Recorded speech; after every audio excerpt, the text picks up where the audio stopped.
दोस्तों भारत ने 300 अरब डॉलर का जो क्लाइमेट डील है ग्लोबल साउथ के लिए एट द कॉप 29 उसको रिजेक्ट कर दिया, लेकिन पाकिस्तान को कोई मसला नहीं है।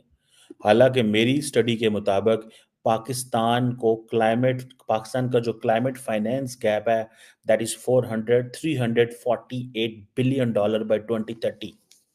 पाकिस्तान को अकेले इतना जो है वो पैसा चाहिए। बहरहाल द क्वेश्चन इज कि इंडिया कहता है कि नहीं, हम ये 300 बिलियन डॉलर की डील जो कि 2035 तक दी जा रही है फॉर द ग्लोबल साउथ, हम इसको रिजेक्ट करते हैं। ये एक यूएन क्लाइमेट कॉन्फ्रेंस जो है जो अभी बाकू अजरबैजान के अंदर हुई है, वहां पे बात हुई है। India is saying this is too little and too distant. एक तो 2035 और 300 अरब dollar. So India is basically asking for 1.3 trillion dollar for the global south. और ये वो कह रहे हैं कि वो हम पिछले कितने सालों से कह रहे हैं कि ये पैसा कम से कम 3 सालों से इंडिया कह रहा है। पाकिस्तान ये बात क्यों नहीं कर रहा? पाकिस्तान ने इस मसले को क्यों नहीं उस तरह उठाया कि इतना पैसा चाहिए? इंडिया की जो गवर्नमेंट है वो over the period of time, आपको पता है कि ग्लोबल साउथ के हवाले से वो अपनी एक मोनोपोली, हेजमनी, इन्फ्लुएंस अपने आप को प्रोजेक्ट करते हैं कि ग्लोबल साउथ जो है वो हमारे लिए बड़ा ज़रूरी है। लेकिन इसमें इंटरनेशनल कम्युनिटी जो है वो ये कहती है कि ये 1.3 ट्रिलियन डॉलर जो है it's a lot of money. अगर अगर इंडिया कहता है कि 1.3 ट्रिलियन, यानी कि इंडिया 1000 अरब डॉलर की बात कर रहा है मजीद। और वो भी 2035 तक जो है वेस्टर्न वो वर्ल्ड कह रही है। इंडिया कह रहा है नहीं, 1.3 ट्रिलियन डॉलर 2030 तक चाहिए। अच्छा, पाकिस्तान अकेला इससे बहुत ज्यादा मुतासर हो रहा है। Pakistan itself is getting affected by this environmental challenges के साथ। लेकिन इंडिया ने इस पे ज्यादा खुल खला के बात की है। और मेरा ख्याल है कि यही वजह है कि that gives India a sort of, यही तो चीज करने की जरूरत थी। इंडिया यही तो चीज करके बेसिकली अपने आप को प्रोजेक्ट कर रहा है एज ए ग्लोबल साउथ के लीडर में। और ये जो क्लाइमेट चेंज है, इसको आपको पता है कि वेस्टर्न वर्ल्ड जो है इसमें अभी फॉर एग्जांपल आप डोनाल्ड ट्रंप को देखें। Donald Trump still consider this as a hoax. वो कहते हैं इसकी तो है ही कोई नहीं है। अब ये जो कॉप 29 क्लाइमेट समिट बाकू के अंदर हुई है, इसमें आप देखें कि डिस्कशंस बड़ी देर चलती रही कि कैसे नया नया एक न्यू कलेक्टिव क्वांटिफाइड गोल जो है वो अडॉप्ट किया जाए। Global north and global south, ये याद रखें, जो global map it is been divided by global north and global south.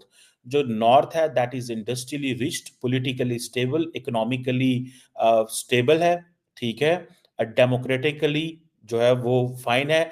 Global south जो है it is under developed, economic challenges हैं, it is dependent on north, इसके मसले बहुत ज्यादा हैं। ये एक बेसिकली इंटरनेशनल रिलेशंस में एक नॉर्थ साउथ की एक थ्योरी भी है। ठीक है जी, कि नॉर्थ साउथ जो थ्योरी है ये भी है कि किस तरह जो नॉर्थ किधर खड़ा हुआ है, रिच कैसे है, और साउथ जो है वो सारी की सारी जो रॉ मटेरियल है वो साउथ में है, प्रोडक्शन नॉर्थ में होती है। जो साउथ है उसके पास फैक्ट्रियां नहीं है, साउथ के पास एनर्जी नहीं है, साउथ से रॉ मटेरियल जाता है नॉर्थ में, नॉर्थ उसको बनाता है। साउथ को कुछ नहीं मिलता, नॉर्थ को ही सब कुछ मिलता है। और नॉर्थ की जो कार्बन एमिशंस हैं वो उसके लिए रिस्पॉन्सिबल है। जो ग्रीन हाउस गैस एमिशंस हैं उसके लिए नॉर्थ रिस्पॉन्सिबल है। लेकिन नॉर्थ मानते नहीं। नॉर्थ अभी तक इसमें, नॉर्थ से मुराद ये है कि ये यूरोप एंड अमेरिका की बात हो रही है, ठीक है, ये वो ममालिक हैं जो नॉर्थ है। ये जो एक फाइनेंशियल फ्रेमवर्क चाहिए उसके हवाले से अभी तक कोई बात नहीं हो पा रही। और साउथ जो है वो डिपेंडेंट है, वीक है, कमजोर है। उसमें कार्बन, आप जैसे पाकिस्तान बार बार एक बात करता है जी कि we have contributed less than 1% into the global emissions, greenhouse gas emissions में।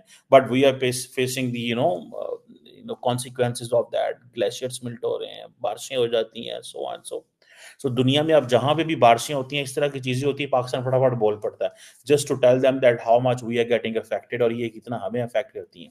क्योंकि अब हमें पता है कि अब नेशनल सिक्योरिटी रीजंस की वजह से पाकिस्तान को पैसे नहीं मिल रहे। That is the only reason कि हम जो है वो पैसे कमा सकते हैं। ये एक जिसे कहते हैं ना है। अब इंडिया जो है वो बेसिकली जो नॉर्थ साउथ की जो डिबेट है ना, इसको वो लीड कर रहा है, ठीक है जी? वो इसको लीड कर रहा है और वो कह रहा है कि भाई हम जो है वो हमें हमें हमें हम बात करेंगे साउथ की, ठीक है जी? अब आपको पता है यूएन ने बेसिकली एक फ्रेमवर्क बनाया था जिसमें 23 डेवलप्ड कंट्रीज़ और यूरोपियन यूनियन वो एक जो प्लैनेट को हीट करने में और एमिशंस में रिस्पॉन्सिबल थे, ठीक है जी? और यही वजह है कि जो बाकू का अकॉर्ड हुआ है वो कहता है जी 300 बिलियन 2035 तक दिया जाए, ठीक है जी? अब सुनने में आ रहा है कि 500 अरब डॉलर और की भी बात की जा रही है कि वो हमें चाहिए और ये पैसा किधर जाएगा? डेवलपिंग वर्ल्ड में जाएगा। इसमें से बहुत सारा पैसा इंडिया भी जाएगा, ठीक है ना जी?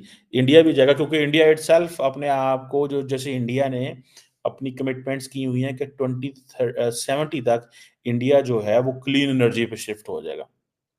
सो ये जो इंटरनेशनल सोलर अलायंस इंडिया ने बनाया और बहुत कुछ किया हुआ है इसने इस हवाले से। सो ये चीज़ें जो हैं वो कह रहे हैं। सो द क्वेश्चन इज़ कि ये जो यूनाइटेड नेशंस बार-बार एक चीज़ कह रहा है, इस पे बाकी ममालिक तो रोल प्ले नहीं करते। अब यूएन भी ये कहता है, यूरोपियन यूनियन भी कहता है कि हमें ये जो डोनर बेस है, इसको ब्रॉडेन करने की ज़रूरत है। और इसमें जो अमीर मुल्क हैं, जैसे सऊदी अरेबिया है, चाइना है या बाकी जो अरब वर्ल्ड है, जो पैसे ज़्यादा हैं एंड पार्टिकुलरली चाइना जो है दुनिया का सेकंड बिगेस्ट इकोनॉमी है एंड टॉप एमिटर है ग्रीन हाउस गैस का। और वो कोई इतना लंबा-चौड़ा कंट्रीब्यूट भी नहीं कर रहा इस चीज़ में। सो ये जो जिसे कहते हैं ना ये एक चैलेंज है। क्लाइमेट फाइनेंस जो है ये हमारे लिए बड़ा एक मसला है और हमें तो मुझे तो समझ नहीं आई पाकिस्तान की लीडरशिप ने इसके ऊपर बोला क्या है? और वो क्यों नहीं करते? अब फॉर एग्ज़ाम्पल जो लीस्ट डेवलप्ड कंट्रीज़ हैं, ठीक है जी?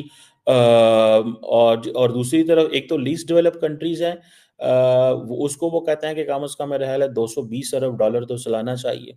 भारत ने संयुक्त राष्ट्र जलवायु सम्मेलन में ग्लोबल साउथ के लिए 300 अरब अमेरिकी डॉलर के नए जलवायु फंडिंग पैकेज को रविवार को खारिज कर दिया। कहा जा रहा है कि यह पैकेज बहुत कम है। समझौते को मंजूरी से पहले भारत को बात रखने का मौका नहीं दिया गया।